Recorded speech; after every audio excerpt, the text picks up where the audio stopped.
Hello and welcome to another guitar lesson, and we're going to look at a piece for classical guitar, and this is in the Trinity Grade 3 book, and is a piece called Sleepeth by John Dowland, a very famous musician, composer from the time of Shakespeare. Yeah, from the time of the Tudors or the Renaissance. Some of you younger players may have, well, some of you younger players who live in the UK may have done the Tudors in school, in primary school, and yeah, certainly this comes from that time. And a little bit later on, I'll be showing you the this tune played on the original instrument, which would have been the lute. But we'll try it on the guitar because this is the instrument that it's been chosen for the Grade 3 Trinity syllabus. Okay, before we begin, just a quick word about the tuning. So, yeah, we've got the capo at the 3rd fret to kind of bring it up to lute tuning. But, well, I guess we could do that first. What we'll do first of all is tune that G up to, down to F sharp.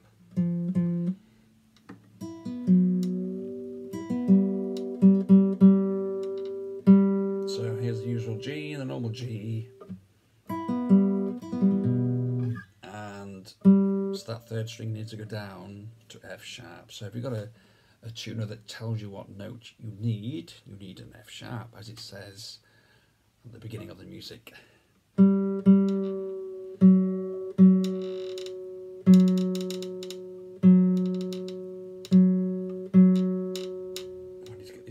need to get these tuning pegs oiled. They're a bit squeaky. You might need to just pull on the string a bit just to get it used to that.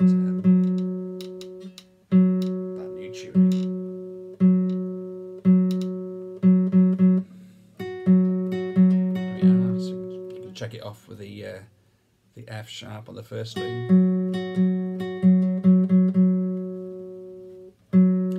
It will want to go back up to where it was, so just keep checking it now and again, and maybe pull on that a little bit just to make sure it's at that F sharp pitch.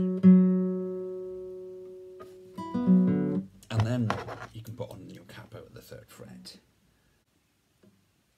What happens, essentially, what it does is that it moves the nut, the end part of the neck that sounds, up to the 3rd fret. Okay, so what happens, the 3rd fret becomes the new nut. So there's no sound here, except some kind of weird extraneous sound, but the actual sounding length of the string is shortened from here to here, so you actually get a higher sounding instrument, okay, which takes it nearer to the higher kind of pitched sound of the lute. So it gives it a bit more of a lutey kind of sound. Right, so starting at the 3rd fret, compared to this, you know, in relation to this, the 3rd fret. 1, 2, 3. And we have, so this is quite dance-like, this piece. It's set at 90. Let me just set that. I've only got 88 and 92 on here, so I've set this at 92. Yeah, 92 crotchet beats per minute. 1, 2, 3, yeah.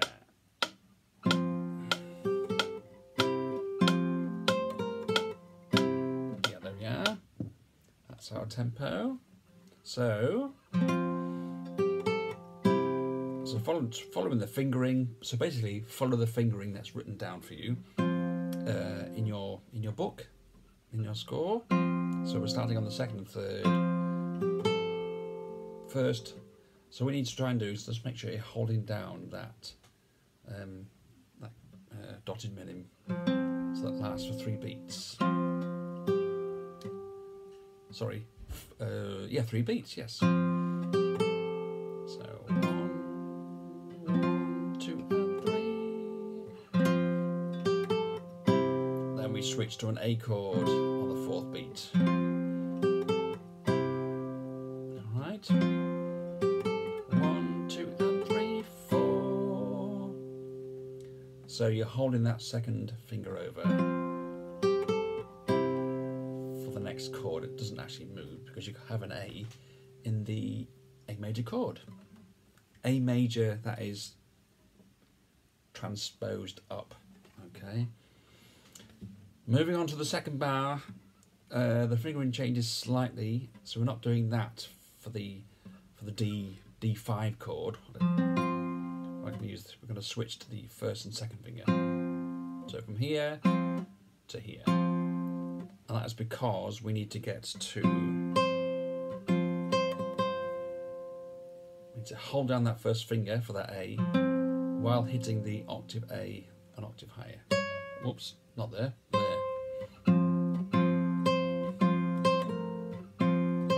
Yeah. You can actually keep that down. Whoops. Then you have to take that off for the F sharp. Whoops. And then switch to the A, which is this time second and third.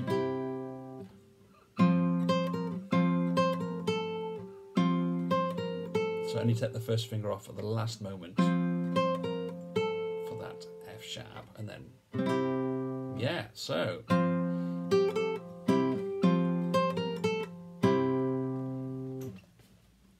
moving into the third bar. So we've just finished on there.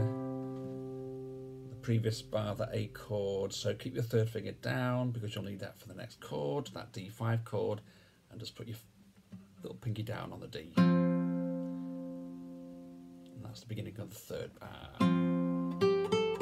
So what you need to try and do is hold that third finger down for the whole bar. And basically just follow the fingering which you have here. Second pinky chord with your first and third finger, which leaves your second finger free for the F sharp. So yeah. There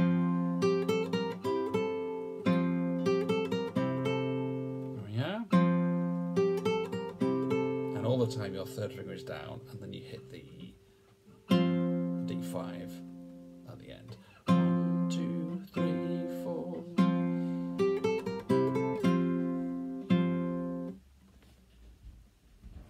Okay, that's the first section. Okay, moving on into the next section. This is from bar 5 onwards.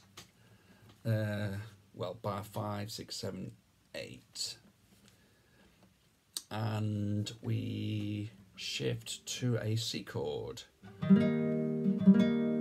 But, word of caution, don't forget we would have tuned our G down to an F sharp, okay? So instead of playing a C like that, oh, it doesn't sound very nice because our open third string is now an F sharp. Doesn't sound very nice with a C chord, so you'll need to barre that. There we are. As it says in the score, so hold the barre down. It doesn't have to be a whole barre, but just as far as there. Okay. And then, yeah, again, follow the rhythm. 1, 2, and 1, 2, and 3, 4.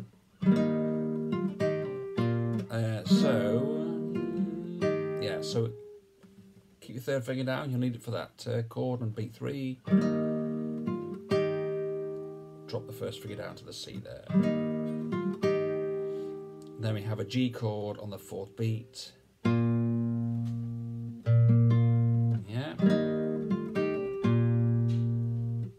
In the next bar. So you got the same music, except you're just kind of splitting up that chord.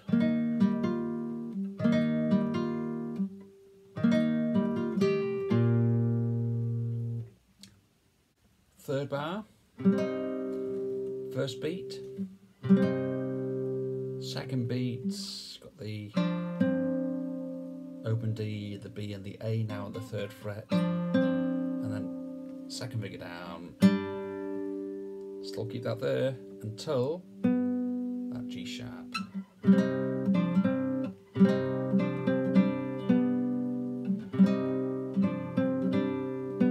And then finishing on the A5 chord. Yeah, so.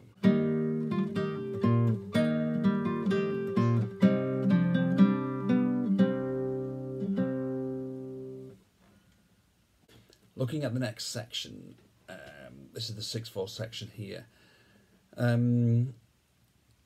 The indication at the beginning is minim equals dotted minim.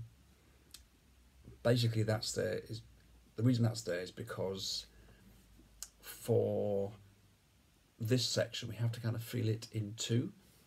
Yum ba dum bum ba dum 1, 2 and 1 and 2 and 1 and 2. Very much like folk music, very dance like this.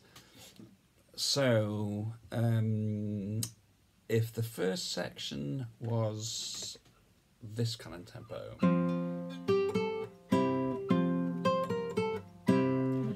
1, 2 and 3, 4, 1 and 1, 2, 3, 4, 1, 2, 3, 4. So counting that in minims, 1, 2, 3, 4, 1, 2, 3, 4.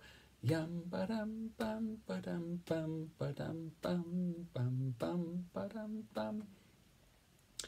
So don't forget each minim is a dotted minim, so that's how to. Yum ba bum bum bum ba ba bum bum. Yum ba dum bum ba dum bum ba dum bum bum bum. So that's our pulse for that section beginning bar 9.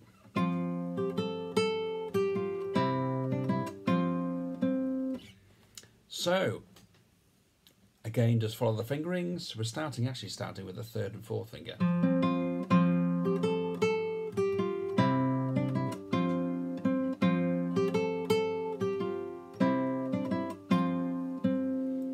Okay, that's simple enough. Main thing with that is to hold down that 3rd finger throughout.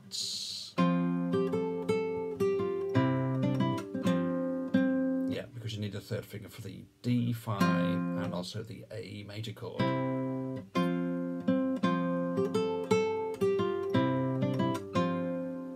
And right hand, try and keep that, keep those fingers walking as much as possible. Okay, next section now. This is 13 onwards. Same idea of using the C with the half barre. Okay, so keep that 3rd finger down throughout. You can lift that off. You can lift the half barre off for getting those E's. Got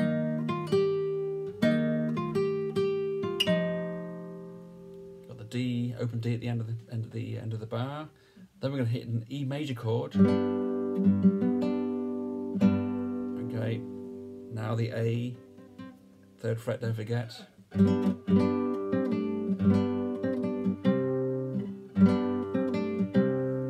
the A goes down on the 3rd fret, so that's your A chord, as opposed to that, which it would normally be if you were in the right tuning. Yeah, so.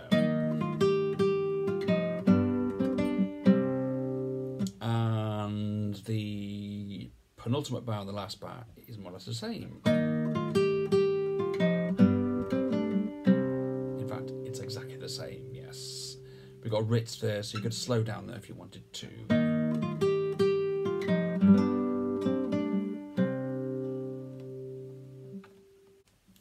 That's Orlando Sleepeth. I guess the main thing with this is to follow the fingering.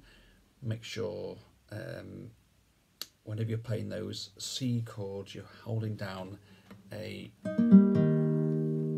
half barre there, and basically that's it. Just remember the pulse for the second section, that 6/4 section, is slightly different to the first section, counting in 4 in the first section. The second section is a bit more folky like, and we're counting that into yam ba-dum bum ba-dum bum ba-dum bum bum. And that's about it, basically. And as I promised earlier, yes, I'll play that for you on the original instrument, the lute. See you next time. Okay, so some of you might know that the piece Orlando Sleepeth was written for another instrument, this instrument. Any idea what this is called? Well, it's a lute, a Renaissance lute. Some of you might remember from your primary school days, you may have done the Tudors at school. Well, this is the instrument that Henry VIII played. Queen Elizabeth I played it as well. Mary Queen of Scots played this Renaissance lute. And Samuel Pepys, I don't know if you did his diaries in school, also played this instrument. It's a lute. Lots of strings, as you can see, but most of these are actually doubled. So these are in unison, except for the ones a bit further down, which are in, they've got the lower octave and the higher octave. A bit like a 12-string guitar or mandolin. Okay, so you might be thinking, well, why does this have such a weird neck where it's all kind of bent back? Well, this instrument is actually related to an Arabic instrument, an Arabic lute called an oud, which is a very similar shape, this kind of bent back neck. It might be because of that, or it might be just to try and maintain the tension in the strings. Not exactly sure, really. So there we are. This is the original instrument that piece, Orlando Sleepeth, was written for, and I'm going to play it for you now.